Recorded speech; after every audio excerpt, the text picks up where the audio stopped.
Com as atualizações feitas pela McLaren, após um início de ano lento, eles tiveram uma forte recuperação, tornando-se uma das equipes mais competitivas dentro do grid.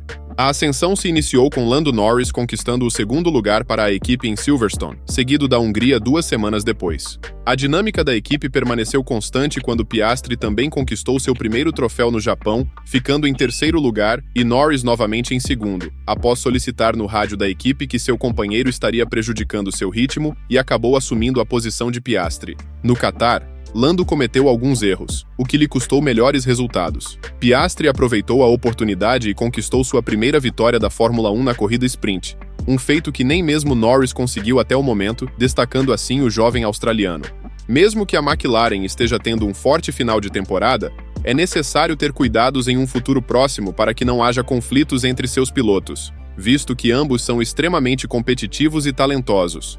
Antes da contratação de Piastri, ele passou por um exame minucioso para realizar sua estreia na Fórmula 1, com uma disputa acirrada entre Alpine e McLaren por seus serviços, sem mesmo ter entrado para a Fórmula 1, ilustra o quão altamente avaliado ele era. Seu desempenho ao longo deste ano apenas confirma por que Piastri era tão requisitado. Ainda existia uma lacuna para Lando Norris este ano, mas havia pouca expectativa de que Piastri seria capaz de superá-lo tão rapidamente, pois Norris estaria sendo considerado um dos maiores talentos do grid, e agora, Piastri demonstrou um notável desenvolvimento, refletindo a recompensa da McLaren pela confiança que depositou nele, pois era uma contratação de risco para a equipe devido à idade do piloto. Mas apesar da McLaren estar trilhando o caminho da recuperação após um período de pouca competitividade durante a era turbo-híbrida, sua nova abordagem com uma formação de jovens pilotos liderando suas operações foi ousada, mas tem sido bem sucedida até o momento. O carro da equipe vem se mostrando forte, os esforços na fábrica merecem elogios e a dupla de pilotos tem injetado um novo ânimo.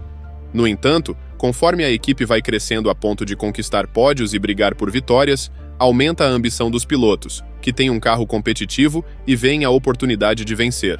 Então fica a pergunta: quanto tempo essa boa fase poderia durar?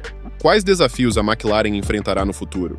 Apesar da harmonia atual, essa situação pode apresentar desafios para a equipe no futuro.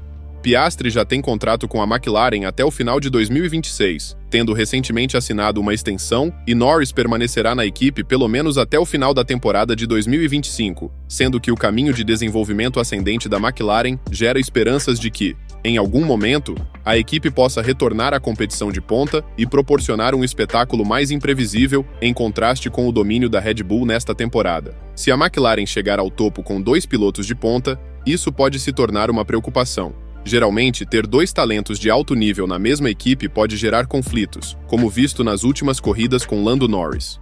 Se ambos os pilotos buscarem a liderança da equipe, a McLaren pode se ver obrigada a intervir. Porém, qualquer ordem desse tipo tem o potencial de tornar a situação ainda mais complicada. A equipe ainda não atingiu esse ponto, mas é certo que eles possuem 2 jovens pilotos excepcionais. E com o desenvolvimento deles, é possível que surja uma situação em que não haja outra alternativa senão tomar medidas drásticas, o que poderia levar à saída de um dos pilotos. Outro fator importante é o flerte de Lando Norris com a Red Bull, onde ficou bem claro que quando o contrato não for um impedimento, a contratação pode ser uma possibilidade. Apesar de no momento isso não ser uma preocupação iminente, é algo que a McLaren deve se preparar, para que eles não percam todo o progresso que alcançou até agora. De fato, existe um argumento convincente para a McLaren manter a dupla de pilotos mais forte possível, especialmente na melhora do seu recente desempenho, que incluiu pódios consecutivos, um feito que a equipe não alcançava desde 2010, principalmente por se tratar de pilotos de apenas 23 e 21 anos.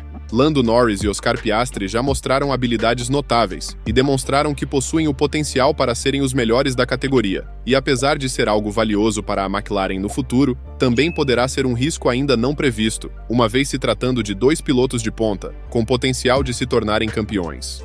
Bom, até o momento isso é algo que está sendo muito bem administrado pela McLaren, mas o descontentamento de Norris pela vitória do seu companheiro de equipe ilustra o desafio que a equipe terá de enfrentar no futuro. Se isso é bom ou é ruim, vai depender do ponto de vista e da ocasião. Se houver brigas entre companheiros de equipe pela disputa entre os pilotos, sem que coloque em risco a posição no Mundial de Construtores, é algo que pode ser contornado. Mas com os carros andando mais próximos uns dos outros, será mais difícil manter as disputas internas sem que prejudique o campeonato. Então, manter um bom relacionamento entre eles para postergar essa briga o máximo possível é fundamental, pois haverá um dia onde ambos vão querer se tornar campeões, e aí é muito provável que a McLaren tenha que intervir.